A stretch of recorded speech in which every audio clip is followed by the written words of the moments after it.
Okay, so I'm going to pick out a tray of Sakura F1 tomatoes. Did I pronounce it right? Yep, that's good. Yes. So can you explain what you're doing? I'm going to get in for a close-up. Okay, so we've got a pencil. How do you know that they're at the right stage for pricking out? They're a good size. So compare that to... So there's these two here which I'm not going to prick out yet because they're just not quite developed right. Whereas these are a lot more well developed. The cotyledons are a good size. And they've just got their first, you can just see their first true leaves coming through. Yeah. So the cotyledon leaves are quite simple, and the true leaves are just coming through, the first pair. Okay. So I'm going to use the pencil just to kind of get in underneath the roots and just loosen them out a bit.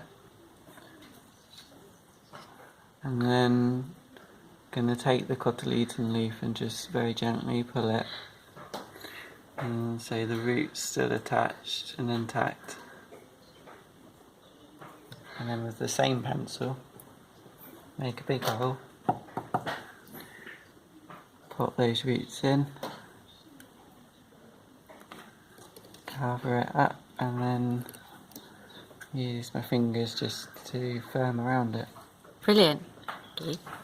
And when you're pulling out or removing the little seedling, what are the things to think about? Because it must be quite delicate at that stage.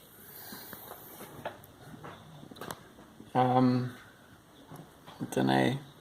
Where would you hold it? The cotyledon. So yeah, just the leaves.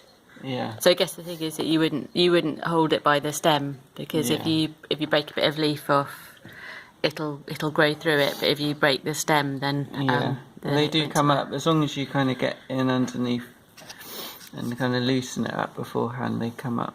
They do come up relatively easily. Yeah. Cool. Thank you. And then